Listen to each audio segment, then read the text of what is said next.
This is Dallas, the city, on what would appear to be a normal fall weekend. In the many parks, the leaves are falling. Christmas decorations are already up on the downtown streets, although we've yet to enjoy our Thanksgiving dinner. Football is in the air, of course. Last night, Saturday night, many Dallasites were on the town, as usual. This Sunday morning, many attended the church of their choice, as usual. A normal fall weekend for Dallas, you say? No, not quite. For the date is November 22nd, and Dallas is haunted by memories today. Memories of another weekend which began just a year ago today.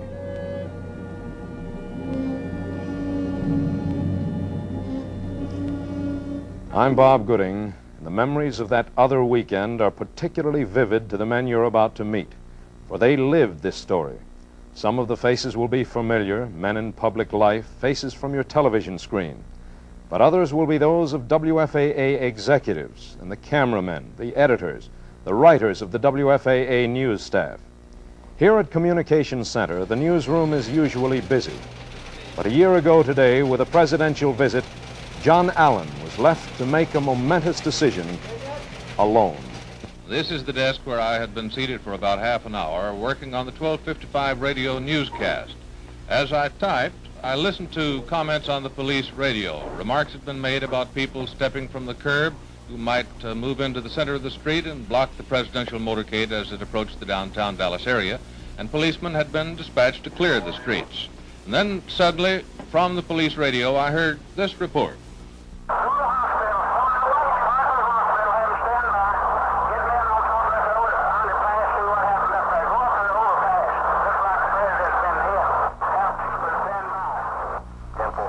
After hearing that report from the police radio, I first considered confirming what I'd heard with the police dispatcher by telephone, but decided against it because of the probability that their switchboard would be jammed. I then turned to the typewriter and quickly typed this bulletin. 3 shots were reportedly fired at the presidential motorcade at Elm and Houston as it passed through downtown Dallas. Then I turned, stepped into the news announce booth and put that bulletin on the air. The time was approximately 30 seconds past 12:30 when the bulletin was aired. And so it was that at 30 seconds past 12:30 on November 22nd, 1963, that John Allen broadcast the first word of that tragic event. Where did it all begin? Millions of words have been written on this subject. We can safely say that it began for us the night before in Fort Worth. WFAA's Fred Hatton was there then. Let's go to him there now. This is Carswell Air Force Base in Fort Worth, Texas. Carswell today is a combat-ready B-52 base of the Strategic Air Command. And it was here on that cold night of November 21st where President John F. Kennedy first arrived for a scheduled 2-day visit in the Fort Worth, Dallas area. More than 100 of the local news media, cameramen and reporters stood here inside the flight line, chafing under tight security measures taken by the Secret Service. And we complained that the president was being overly protected from the very people who would do him no physical harm. We were confined to a small roped-in area where night photography of the president from a distance would be difficult, if not. A large crowd had gathered here and had waited several hours impatiently, but not unruly, for the arrival of the president. They were very much alive that night and warmed the President and Mrs. Kennedy and were visibly pleased by the tremendous ovation given them by the crowd of several thousand persons. And after only a brief meeting with local dignitaries, the President took a radiant Jacqueline by the hand and they abandoned caution, walking directly into the welcoming arms of the multitudes. Then they were gone as the motorcade moved toward downtown Fort Worth. And so President Kennedy approached the end of a busy day in his swing through Texas, a trip which was proving most successful from both a personal and a political point of view. The destination now, Fort Worth's Hotel, Texas, But here were more crowds waiting to have their look at the president and his first lady, the lovely Jacqueline Kennedy. All but lost in the crowd were Texas Governor Connally and the then Vice President Lyndon Johnson. President Kennedy did not disappoint those who waited.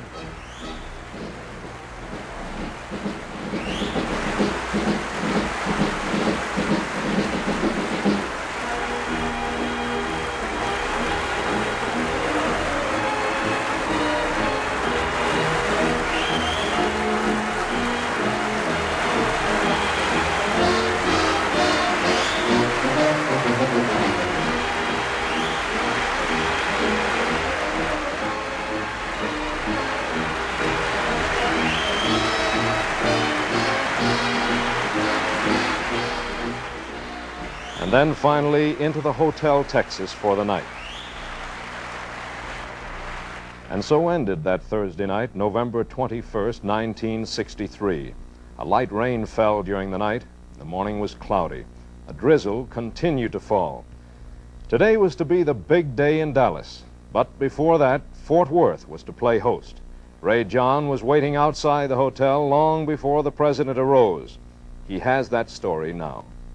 I'm standing on a parking lot in the middle of downtown Fort Worth. Right behind me is the 8th Street entrance to the Hotel Texas.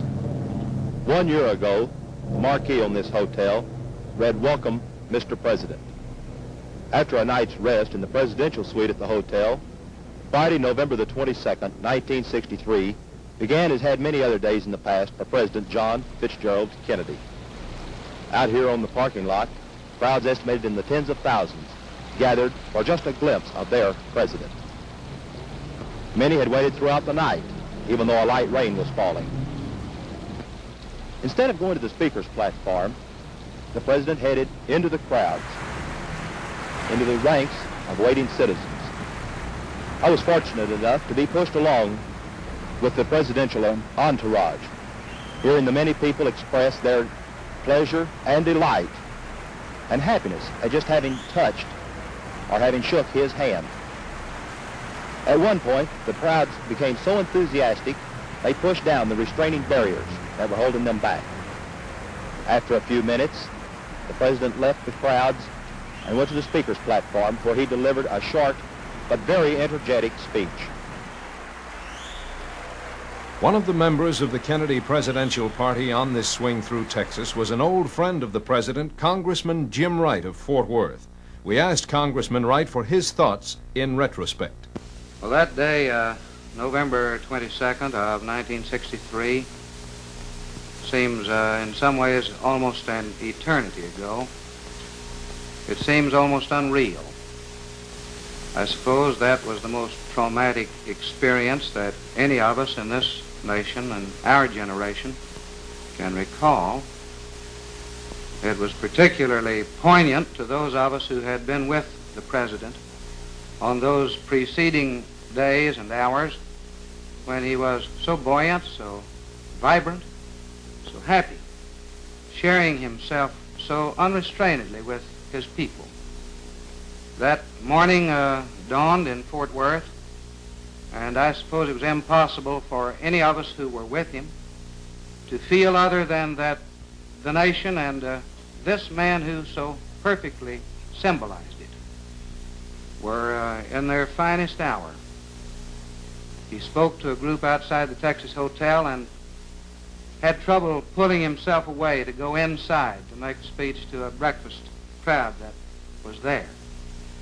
I remembered almost whimsically the lines of his favorite poem. The woods are lovely, dark and deep, but I have promises to keep. Miles to go before I sleep. Miles to go before I sleep. But there were no thoughts of sleep that morning in Fort Worth. The president took time to change into a dry coat and arrived in the grand ballroom of the Hotel Texas to receive a standing and thundering ovation.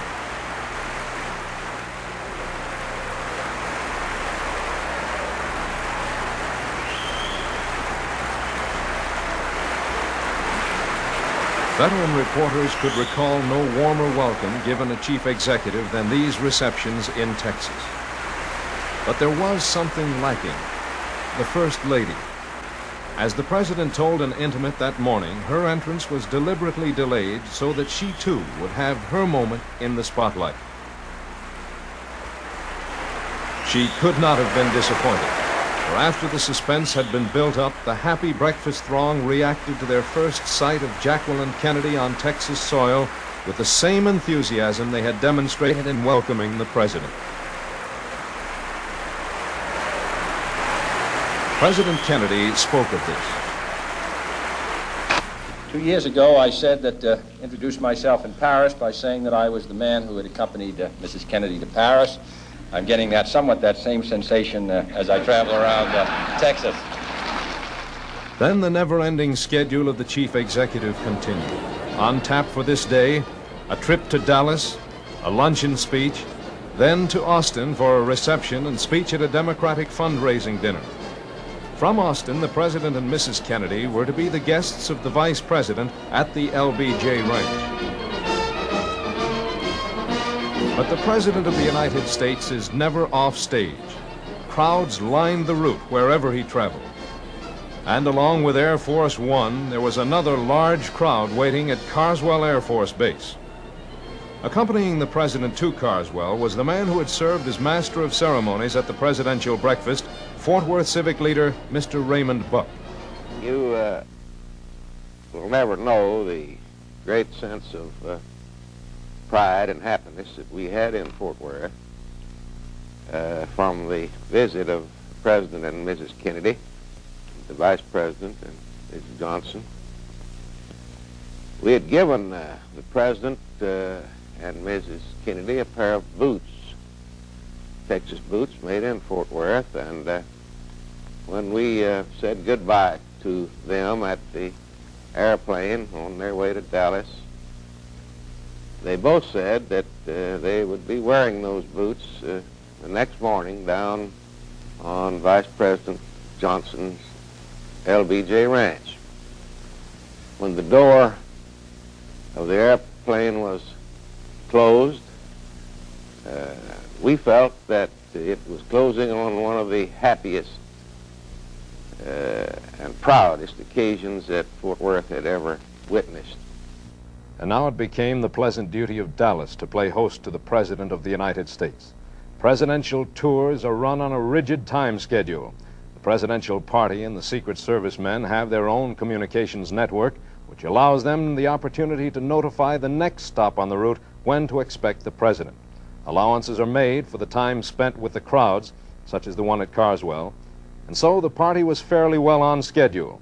The trip from Carswell to Dallas Love Field was accomplished in some 8 minutes by the flying White House Air Force One. Our video cruiser, a self-contained broadcasting plant, was waiting. Here's Bob Walker with that story. In the past year, there's been a lot of traffic here at busy Love Field in Dallas. A lot of traffic right here at the International Arrivals Gate. But I remember one morning, a year ago today, in which traffic stood still. It didn't appear to start out that way, although when I got out here at 8 o'clock in the morning, it was a dark, dreary, dismal morning. A lot of rain had been coming down, enough to make it a real nasty type day. Crowds started to form out here awaiting the President's arrival about 9 o'clock in the morning. They were all behind this fence here, out on the grounds behind the Arrivals building. And as the hour grew near for the President's arrival, the crowd started to get bigger and bigger and bigger. Air Force One came down about 11:37. By that time, there were several thousand people here. There were policemen everywhere, but they had little to do, for the crowds were friendly and effectively confined behind these wire fences. These were people who had come to Love Field on what had looked to be a rainy, dismal morning for a look at their president. And many, I suspect, had come to see Jackie Kennedy. Well, finally, the moment came. The President and First Lady stepped out onto the ramp of Air Force One. I remember my first impression was of a tanned Mr. President. If you'll recall, he had just spent several days in Florida. Well, they went about the business and protocol, greeting the reception committee from Dallas. There was then Mayor Earl Cabell, Mrs. Cabell presented 24 roses to the First Lady. Eric Johnson, who was later to succeed Mr. Cabell as mayor, was a member of that committee. Dr. Lloyd Berkner, president of the Graduate Research Center of the Southwest, the host organization for the luncheon, shook hands with the president.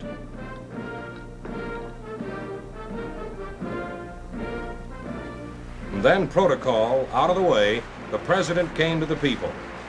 In a move which I realized must have given the Secret Service men pause, he came to the fence to shake hands with every hand he could reach. From my vantage point, he seemed to be saying over and over, "Thank you very much, thank you." No man could have been happier with this reception. Actually, he threw his time schedule off for his trip, delaying as long as possible with these people. But then it was time to leave. At the moment the sun had burst through the clouds, the orders had been issued to remove the plastic bubble from the limousine. The President and First Lady were joined in the back by Governor and Mrs. Conley. None of us dreamed of what was in store for the world just 40 minutes from that moment.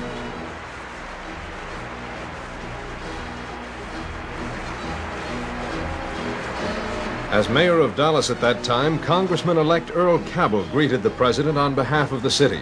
We asked him for thoughts in retrospect. All of the omens that day were wonderful.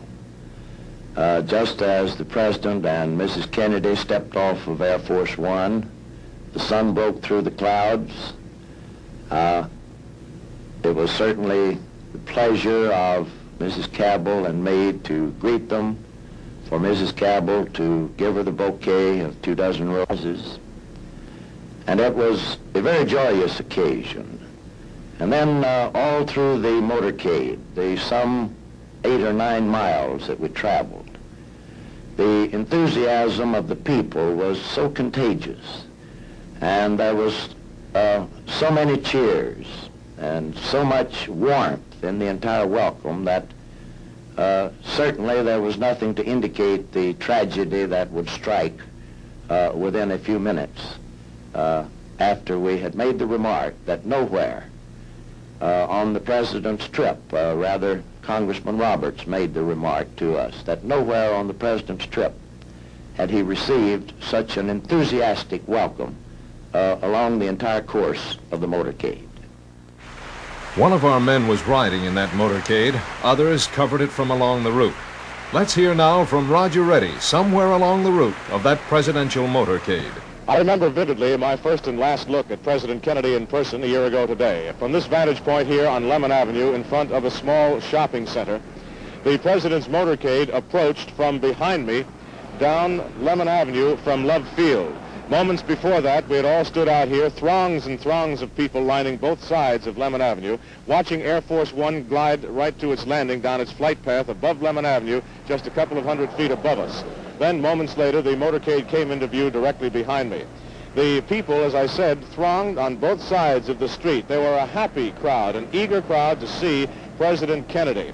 As the motorcade approached slowly down Lemon Avenue, we could see that President Kennedy was laughing and chatting with Mrs. Kennedy, the people in the car, Governor and Mrs. Connolly. They were happy. The President looked wonderful. We remember remarking to people here how tanned he looked, how happy he looked, how apparently enthused he was about the reception being given him here at Dallas. Mrs. Kennedy was radiant in her pink outfit, a big smile on her face. President Kennedy leaned over to Mrs. Kennedy and made some remark which elicited a chuckle and a big smile from her face. Then they passed down the way here, and about 200 yards further down Lemon Avenue, where the street narrows, the motorcade had to stop momentarily because of the huge crowd of people in the street. They had to push those people back in order for the motorcade to proceed. It was a wonderful experience seeing the President and Mrs. Kennedy so happy moments before the tragedy. As the motorcade approached the downtown Dallas area, the crowds multiplied and, if possible, became more enthusiastic.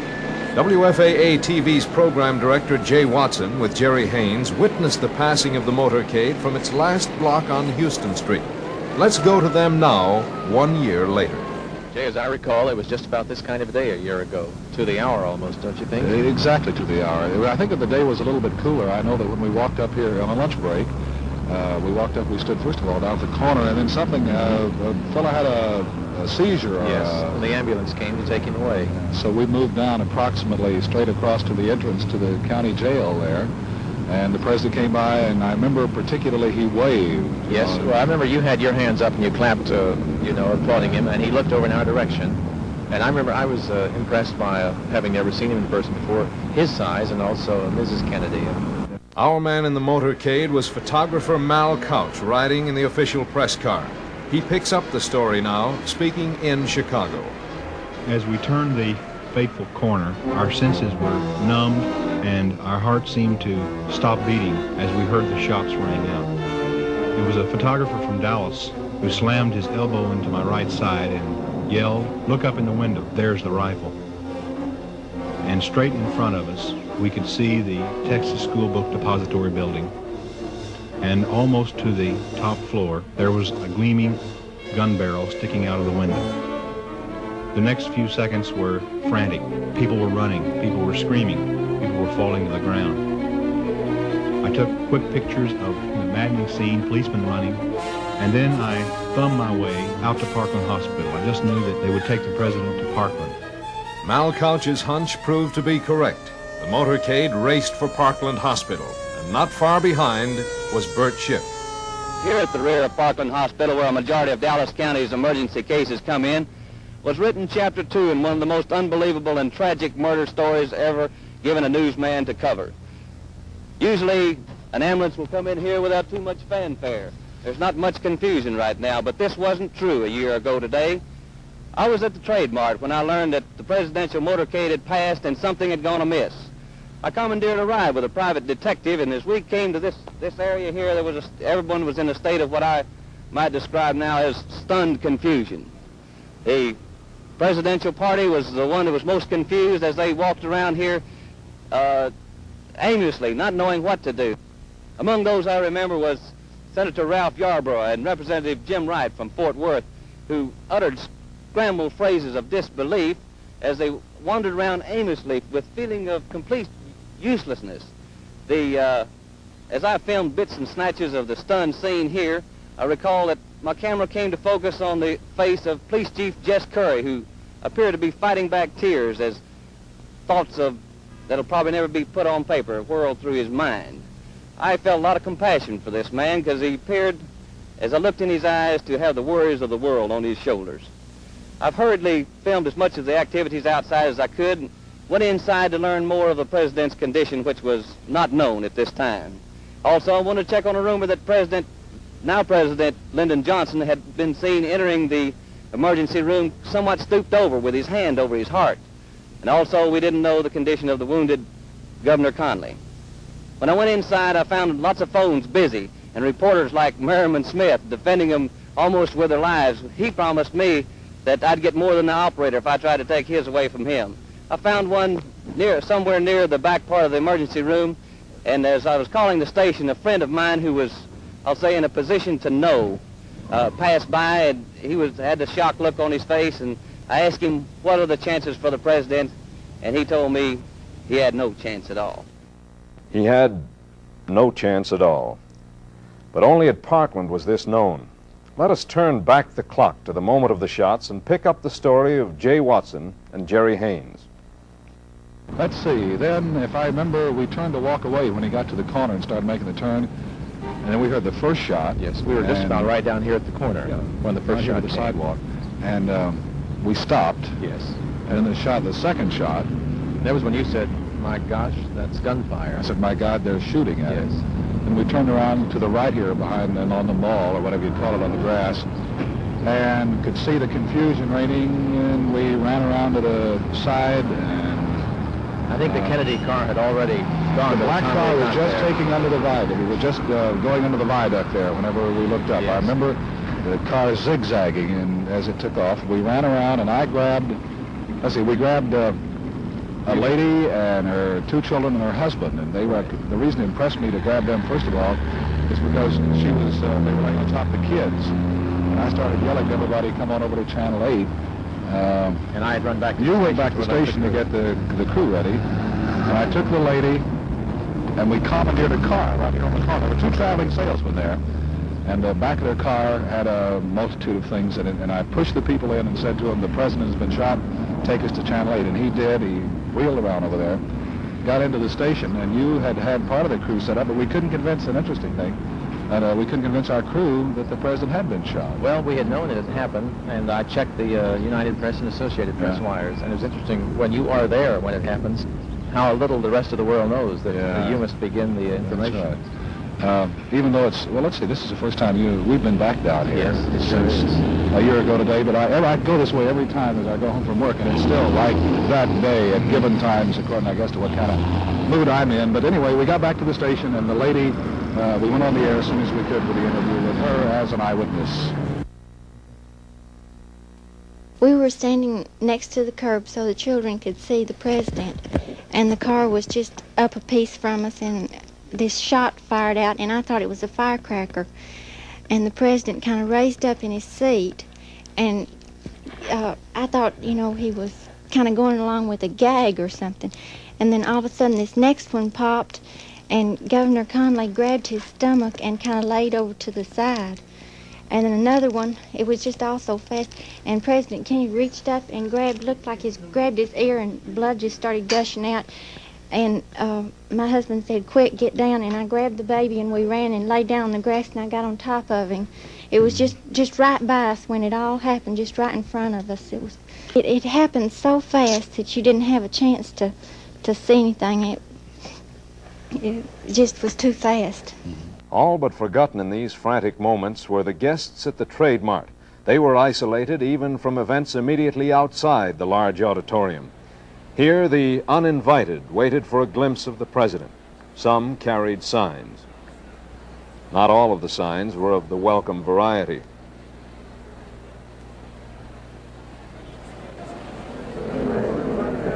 In fact, police hustled several such pickets away from the vicinity.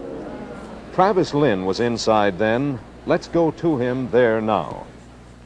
A year ago, 2,500 people were here in the Trade Mart, rather excitedly awaiting the arrival of President Kennedy. Most of us wanted eagerly to see Mrs. Kennedy, who was visiting Dallas and Texas for the first time. At 12:30 exactly, I had just gone on the air to describe the arrival, which I expected would be imminent. Only 2 minutes later, I learned that something had happened. Shots had been fired at the president, but only the press up here in the press box was aware of that. Word seeped through to those on the floor of the hall in other ways. WFAA's general manager, Mike Shapiro, and television manager Ed Pfeiffer were among the invited guests that day. They're here now. It was an exciting day, Mike. I recall the mood of all of the people around us as we sat here at the Trade Mart, a mood of anticipation, of excitement. Well, this was certainly true, and I think there was a little excitement to get the thing underway when all the tables had been served the salad. I think we were debating as to whether to start or not. When I noticed this group about over in this section over in here of some of the arrangements committee, if you remember, Ed, and I was curious as to what was going on. I went up and talked to them, and I had heard for the first time that our president had been shot. It was completely in disbelief and in shock. I thought they were being very crude and joking way, and I found out it was serious. And if you remember, I came back to the table and told you. I recall one thing in particular. You're indicating to me that there was a rumor concerning the shooting of a president or of the president. And then it struck me, as it probably struck you, well, if the president had in fact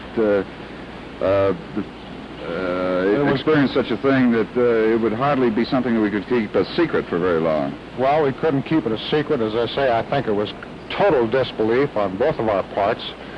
But after we saw some of the Secret Service men running down the side of the Trade Mart here, it automatically hit both of us, I think, at the same time that we're in the communications business and we better get back to the station. Yes, I recall in particular the moment, and the moment seemed to go so fast at that particular point, when suddenly I looked around and there were ladies at the next table who were in tears,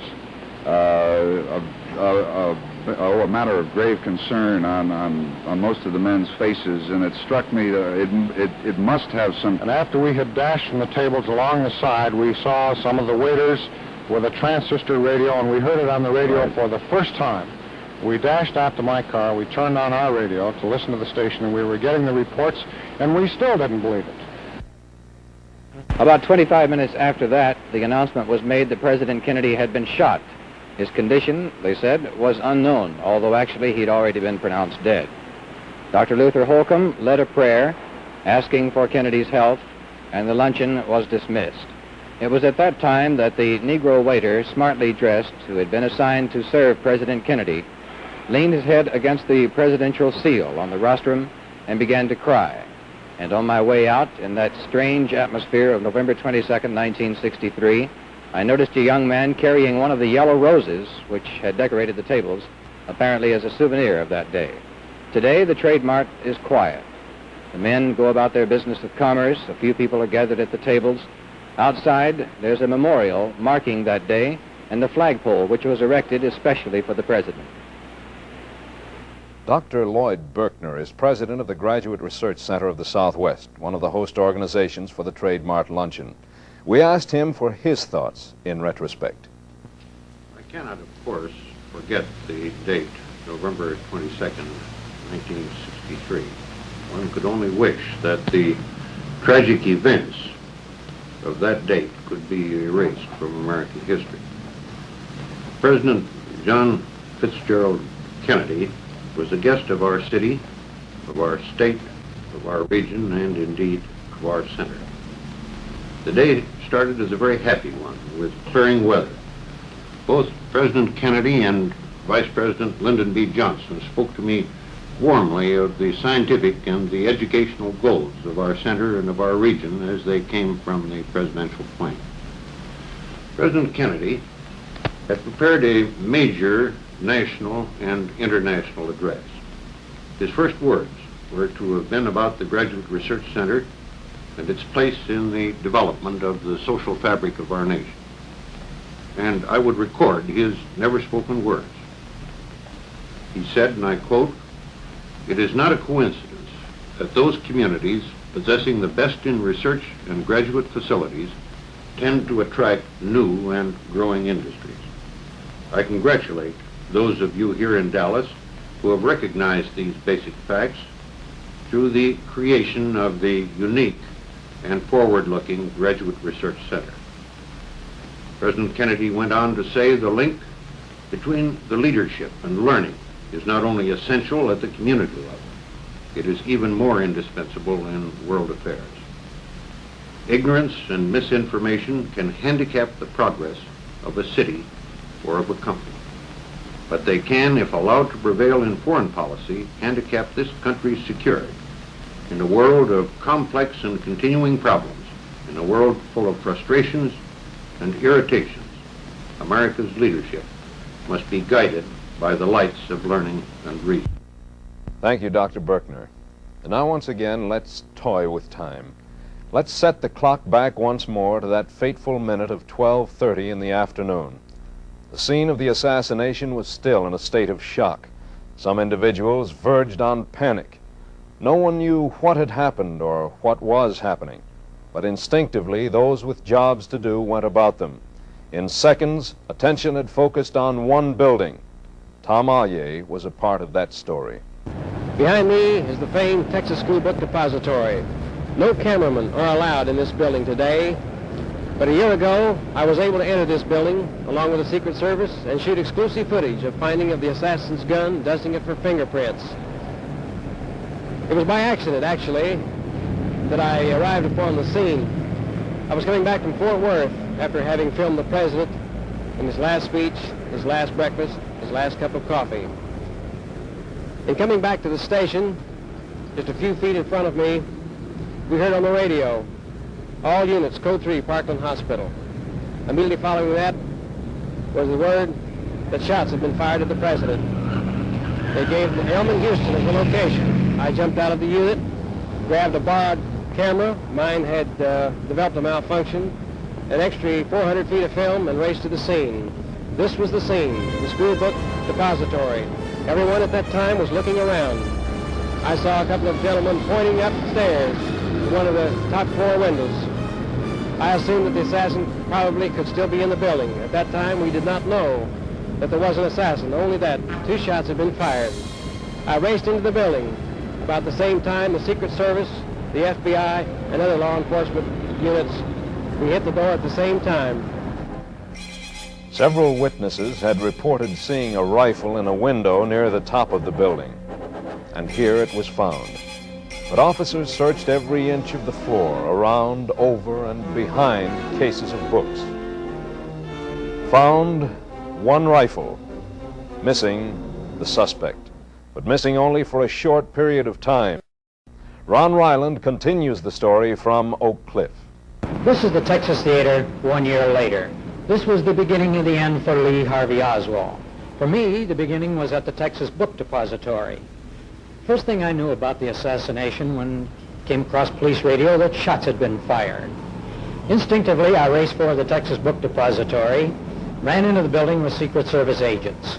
We went up to several of the floors. We were on about the 5th floor when one of the men raced up to us and said, "There's been a shooting of an officer in Oak Cliff."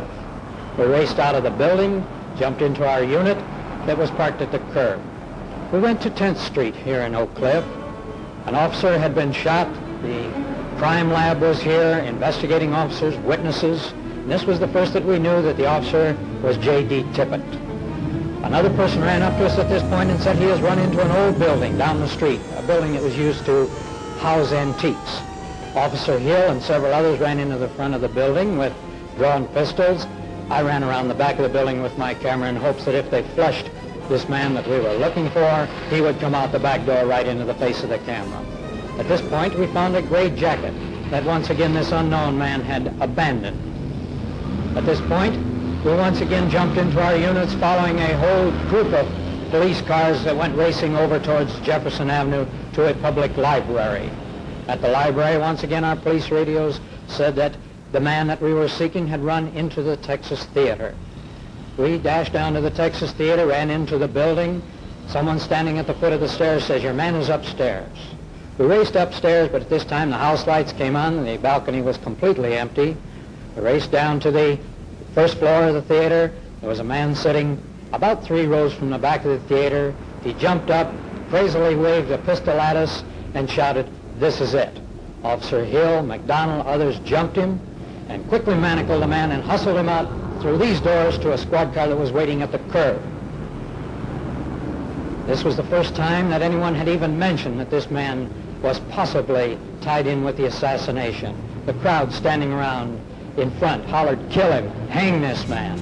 They hustled him away, turning the corner for City Hall.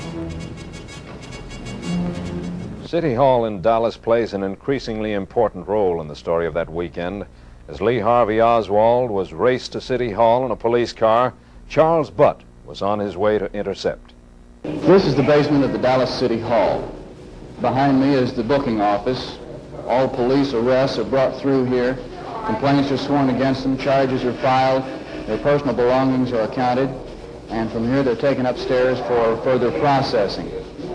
I don't believe I'll ever walk through this room that I don't remember a day just 1 year ago when Lee Harvey Oswald came through. I was waiting just outside the door to try to get what pictures I could of him. He was being brought in from the Texas Theater. About all I remember of Oswald as he came through here was just a fleeting glimpse in the viewfinder of my camera.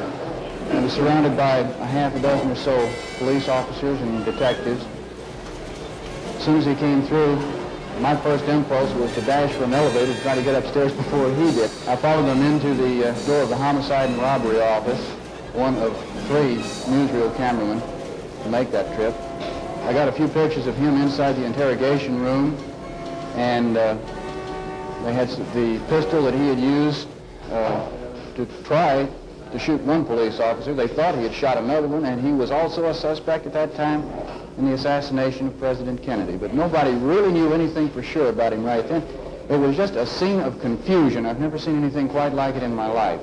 Nobody could really say who had done what or when or anything else. And everybody was just trying to find out, the police, reporters, and everybody.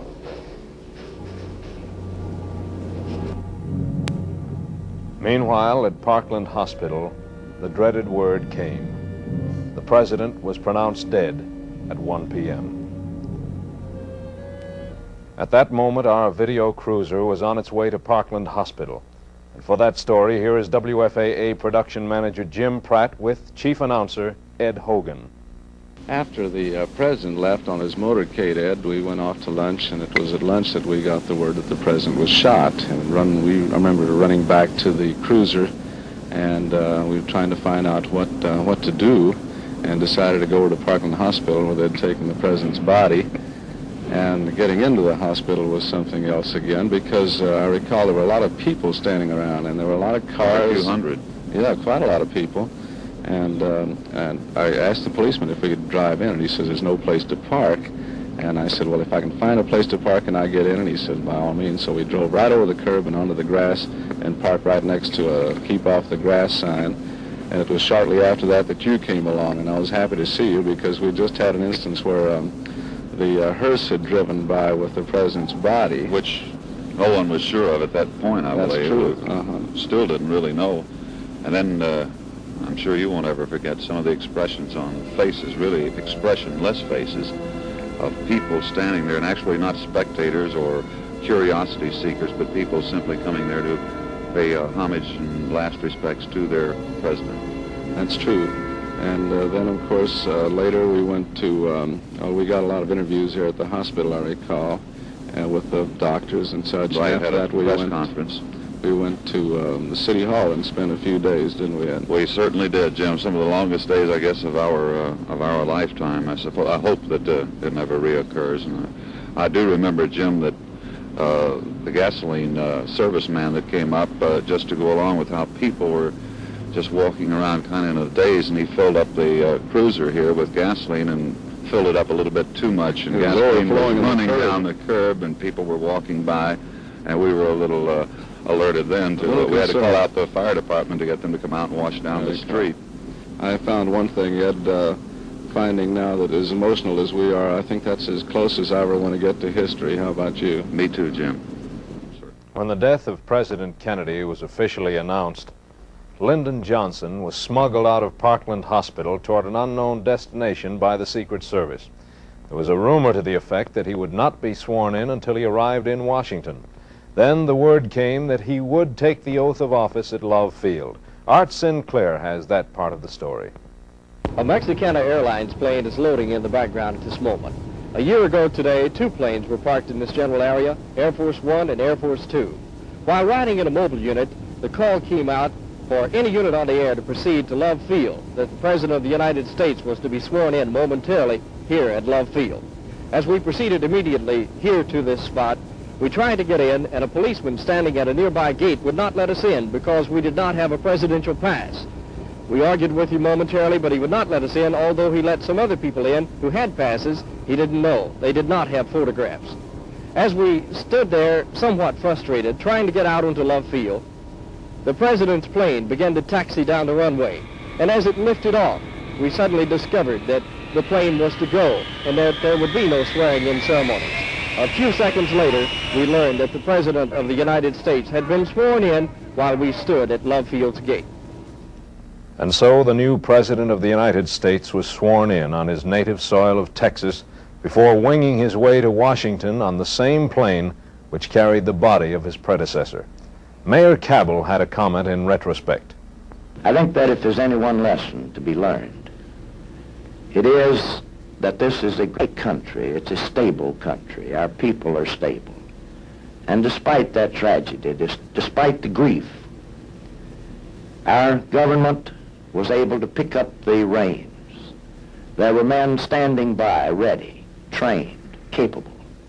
And therefore, the course of the government, the course of our nation, didn't falter, but continued the progress that is so typical of this great nation of ours. But this bizarre tragedy had yet to run its course. By now, Dallas was the center of world attention.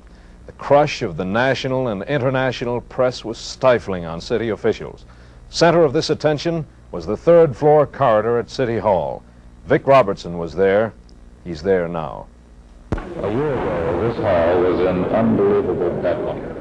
It was the night that Lee Harvey Oswald was being interrogated in the homicide offices by Captain Will Fritz. The president had just been assassinated.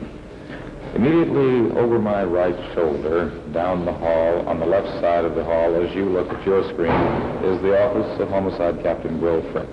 Behind that door, Lee Harvey Oswald, members of the Secret Service, the Federal Bureau of Investigation, and the Dallas Police Department were all congregated with officers on guard at the door.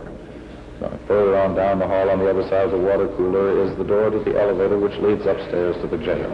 Oswald made several trips back and forth down that short expanse of hall, but it was a very difficult passage because this hall at that particular time was jammed almost solid with human bodies, most of whom were reporters, but included occasionally Jack Ruby, the man who was in turn to kill Lee Harvey Oswald. Yes, even Jack Ruby.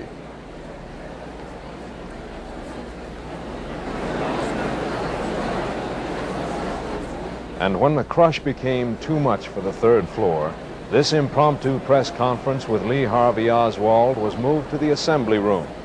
Still cramped quarters. A defiant Lee Oswald went to bed that night, with the press corps believing that he'd be transferred to the county jail on Saturday. WFAA radio news director Tom Perriman waited there. Behind me is the 100 block of North Houston Street, the last block of President Kennedy's motorcade. To my right, about 100 yards, is the Texas School Book Depository. And to my back is the county courthouse, the entrance to the jail you can see. Much has happened in the past year in this county courthouse, the most spectacular being that trial of Jack Ruby. He's still up there awaiting his fate at this time. 1 year ago, on the Saturday after President Kennedy had been shot, about 60 or 70 reporters were here, ready for the transfer of Lee Harvey Oswald to the county jail facilities. We found out late Saturday afternoon that the transfer would not come Saturday. Likely it would come on Sunday morning. So Sunday morning we returned, about 60 or 70 strong. But as the world knows, that transfer was never to be completed. Our man in the City Hall basement that Sunday morning was Bob Thornton. A year later, he's there again. This is the basement of the Dallas Police Department. On a normal day, and especially on a weekend, it's a beehive of activity with police bringing prisoners in and out from various parts of the city. To my left is a large parking area, and back to my right is the police booking room where prisoners are booked before being carried up to the jail. About a year ago, I was stationed in this area along with a number of other reporters waiting for Lee Harvey Oswald to be transferred to the county jail. I remember there was quite a bit of hustle and bustle of activity as police moved about in the area checking security. I myself had walked in earlier without an ID card, but I think that's possibly because I had been in the police station numerous times throughout the weekend. But I did mention to another reporter that it would be easy for someone to slip into the basement, and he said no, that he didn't think there was a chance with the extra security precautions. Then the police tried to back a huge armored car into the basement. They were unable to do so because of its size. Next, several police squad cars began moving about in the basement. One of them made an exit on the north ramp leading into the basement, where we learned later that Jack Ruby walked in. Another one positioned itself behind the armored car. And a last-minute television camera was rolled into place. The reporters were asked to stand to the far side of the ramp to give the police room to maneuver. I positioned myself in an area where Oswald would have to pass by, and I had hoped to get a statement from him. But that was not to be. We know now that every foot down the elevator shaft, every foot across the police booking room that Lee Harvey Oswald moved would lead him closer to his death. Can't tell you.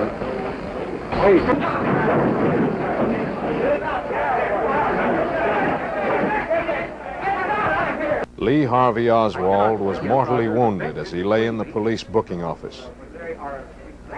Police quickly hustled Jack Ruby, the man who fired the shot, into the jail elevator. An ambulance was summoned from outside. And at the county courthouse, Tom Perriman waited in vain.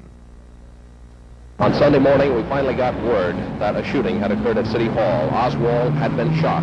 All the reporters seemed to bolt at the same time for their cars nearby. The people across the street, about 1,000 of them, got the word a few seconds later.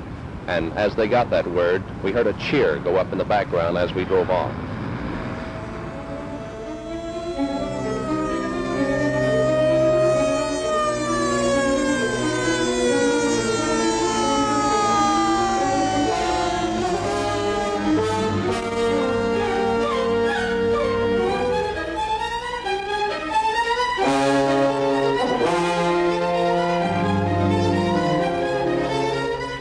Lee Harvey Oswald came to Parkland Hospital to die less than 3 days after President John Fitzgerald Kennedy expired there.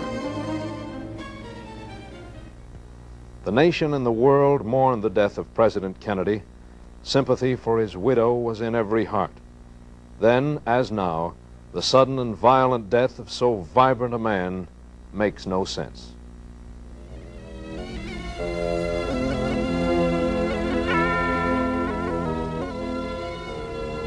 The man who died, and in doing so made possible the quick apprehension of the assassin, was mourned throughout the land also. Patrolman J.D. Tippit, who died bravely in the line of duty.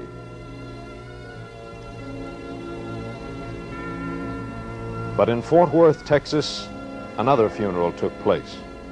Here, the newsmen on assignment to cover the brief ceremony served as pallbearers.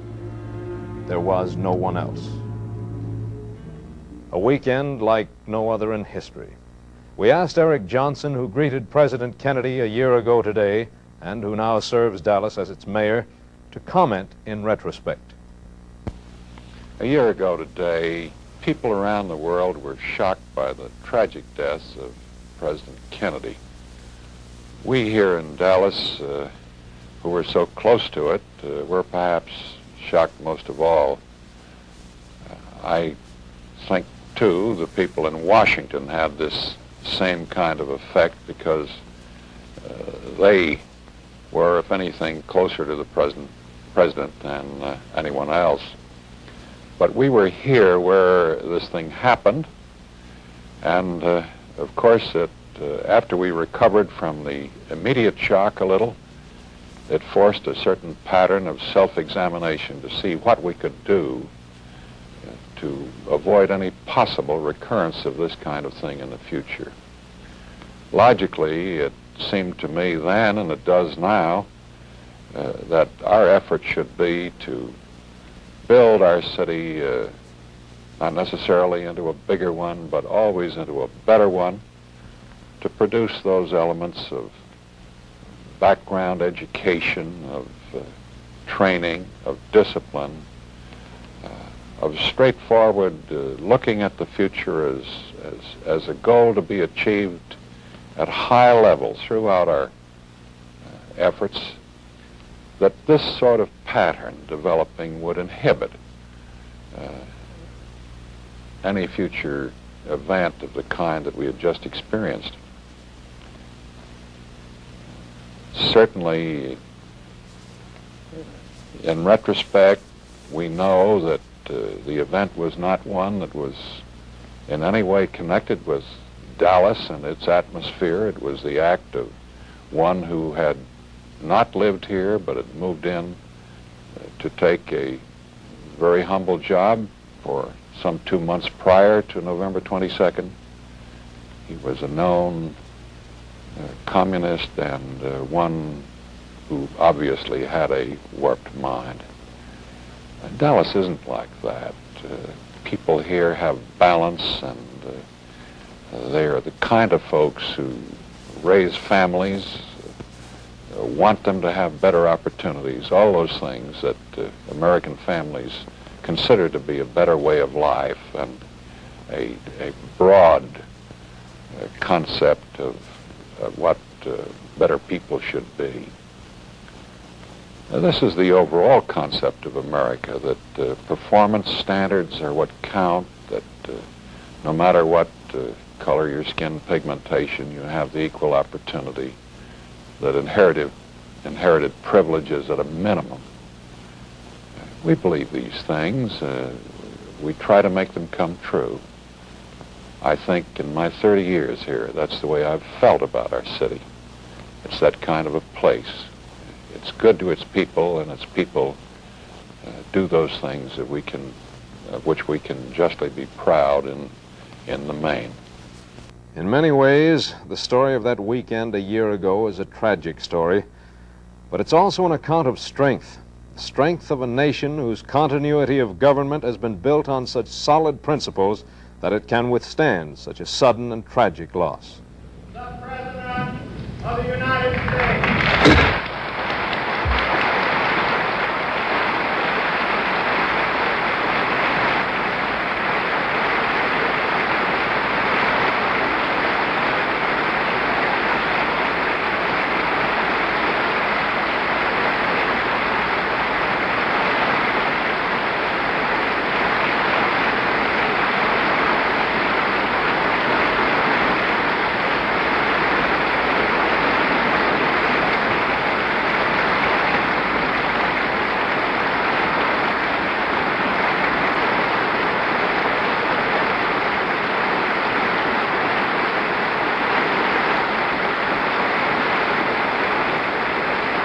Mr. Speaker,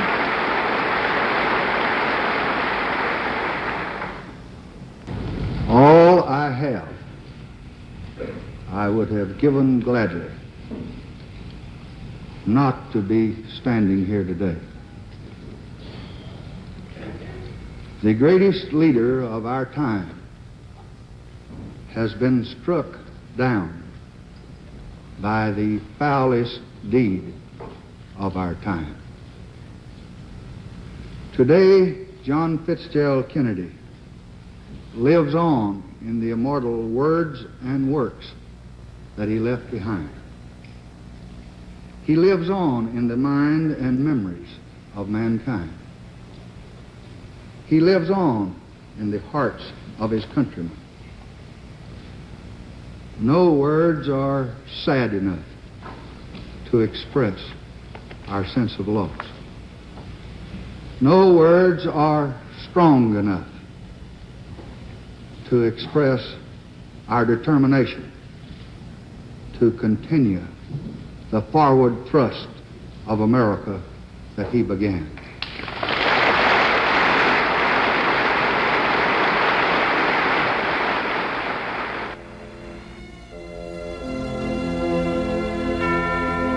Just a year ago today, the first flowers appeared at the Triple Underpass. Today, those flowers still appear.